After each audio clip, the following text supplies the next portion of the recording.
Hey guys, Xin welcome to my channel. Today I'm going to be harvesting some Mexican honeysuckle because, well, there's just a whole new flush of growth on the plant, and this is a really good time to harvest them and I can dry them up for tea. Something that's really cool about Mexican honeysuckle that you guys may not know unless you actually tried the tea that you brew from the leaves actually turns purple, like a sort of like a purplish reddish magenta color, and that reminds me a lot like the Luckum in Vietnamese. It's also just like a leafy green that you boil the water, and then for some reason the leaves stay green, but the juice that comes out in the water would turn magenta color. It's so beautiful. In Vietnam, you know, traditionally that is what they the color of the purple color soy, which is the sticky rice or sweet rice, that's what they use for the natural food coloring. So this is more like the Mexican version of it, I guess I should say. All right, I got my drying tray. We're gonna start picking some of the leaves for tea. Let's go. Here it is. This is the Mexican honeysuckle. Look at all this new growth. I really need to trim this back so it wouldn't get too big of a bush. As you can see, I have quite a small space, and this plant gets about morning sun right about till noontime. It's gonna start getting more shade. Oh, my purple tree color, this one looks like it wants to be cut. The thing that really convinced me to get this plant or this bush is because of the leaves and the flowers you can extract to make tea with it. It's really good for you. It's medicinal. In the ancient times, parts of Mexico where this is naturally grown, they use this for blood sugar. They also use it for fabric dyes. This is a natural dye, guys. I was completely sold when they told me about this. Who would think that the green leaves, when you boil it in water, the water comes out purple, right? The great thing about this plant is that it is really hardy. I'm in zone 10. The leaves will drop in the winter. That is also why I'm taking the chance to cut this back. This is a really good time if I want to take cuttings of them because they grow from seeds and from cuttings. So whenever you give the plants a prune, you get quite a bit to propagate more plants. This bush is a type of honeysuckle. There's also the Chinese or Japanese honeysuckles that grows more like a vine. It's got like beautiful white and kind of like a golden yellow kind of flowers that really attract hummingbirds. This one also attracts the hummingbirds, and the color of the flowers are orange, so the hummingbirds are really attracted to that red color. So this thing always brings the hummingbirds around whenever they're in bloom, and definitely the bush will get more blooms if it's in more sun. This is in morning sun right now, and it gets blooms in, I think, mid-spring, a little bit in the summer, but it only gets sun up until noontime here. The Chinese or Japanese honeysuckle is very, very fragrant, but this one doesn't seem to have that smell, but it does have the colors to attract the hummingbirds. And I still happen to have some mint down here. It's a special kind of a mint, forget the name, but it smells really floral, kind of mix up for the smell that this plant lacks. Yeah, anyway, let's start picking them. So I'm just gonna cut this back. This would also be good so I would not shade off too many plants here.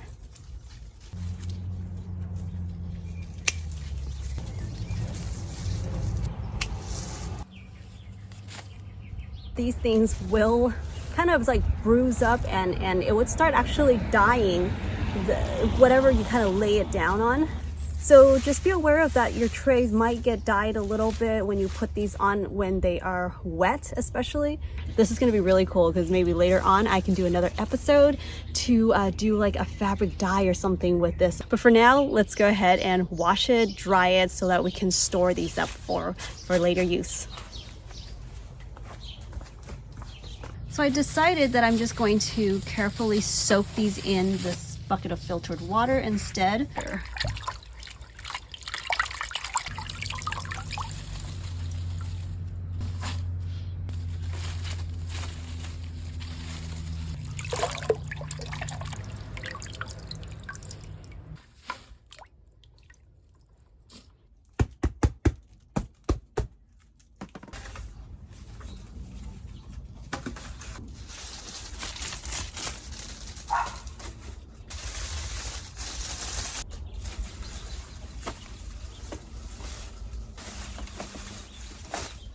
Okay, I'm just gonna let this air dry a little bit in the shade.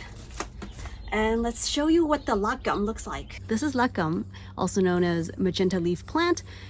It's what the Vietnamese traditionally use for a natural food coloring to make their soy sticky rice purple. Here's a really long stem. It's kind of nice to cut them back sometimes so they can encourage more new growth and just be a fuller plant, but they really like the shade, so this actually makes a really good house plant. This is the flower. It's got like a really beautiful magenta, purpley sort of a color. And if you guys are interested in any of these plants, I do have a plant and seed shop. I can link you guys down below. Okay, let's get back to checking on these. To make the tea, you can have it dried or you can have them fresh. Right now, let's have them fresh since these are gonna take like a few days to dry them.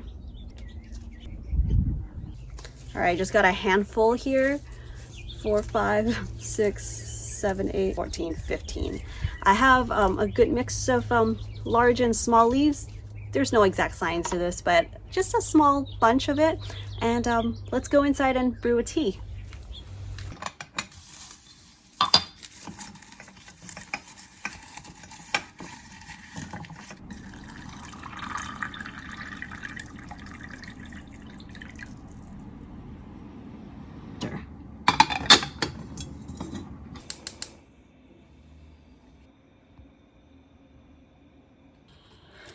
Here are some that I dried earlier this year.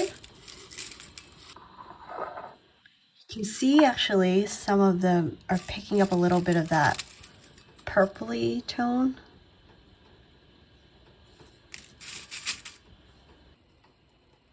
You can see that purple is starting to come out now. After it came to boil, I just kind of kept it going for another 10 minutes.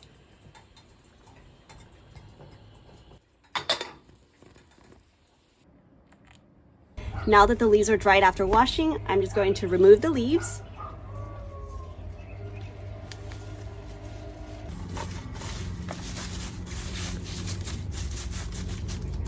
Okay, during the day, I will leave these outside to dry, and in the nighttime, I do bring them inside so that they won't get wet again.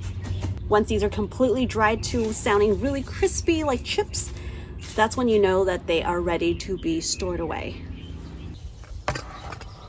As you guys saw earlier, I was using the fresh leaves to make this tea, and you see the color got a lot richer than earlier. It slowly just kind of gets more rich, and the color I'd say right now is it's a little more red than blue. The Luckum is more purple, a little more purple. This is actually more closer to like if it's like a beetroot that you boiled, you know. But let's just try it.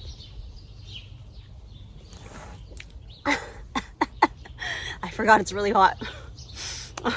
That's the thing about the safety of holding these insulated cups, is that it feels so good on your hands that you forget how hot or cold your drink can be.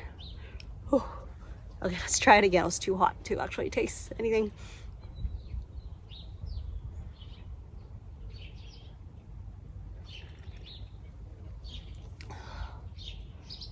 Yeah, it's great that this does not taste like anything. I mean, there's a hint, subtle flavor that I can't really describe. Is it a little floral? It's not really green, or maybe a little bit like a vegetable, but it's so slight that you can't even tell. I think if you put any kind of flavor, like say if you were baking something like with a vanilla or cinnamon or something in your dough, and you want to add a little bit of color, you can first make this colored water to add to it. Or especially if you're making rice, sometimes it's kind of fun to make it a little different, you know, a little color, a little more festive. Sometimes colored water can be altered depending on the pH level of the water. So I'm just gonna add it to make it a little more, or add some acidity to it with the lime juice. I've never done this before, so we'll just have to watch if this would change the color together. Let me make sure I bring it closer to you guys.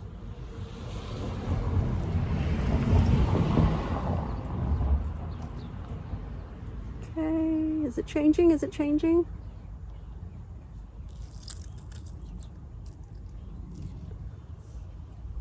Oh, look at that. It's so pretty. You could totally just make a really beautiful lemonade adding this tea to it, and it'll be very, you know, beneficial to your health as well as it looking so fun.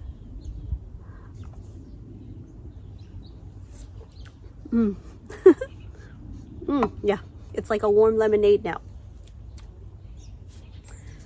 So yeah, I can see this being really fun as a base for some sort of creations for parties, get-togethers, or even just to jazz it up a little bit for your own house. Well, this was so much fun for me. I hope you guys enjoyed this just as well as I did. Please like, share, and subscribe to this channel if you have not. And I do have plants and seeds at my shop if you need some, I guess, some new additions to your garden. I'll put that link down below for you. Thank you so much for watching, and I will see you right back here in the next video. Bye.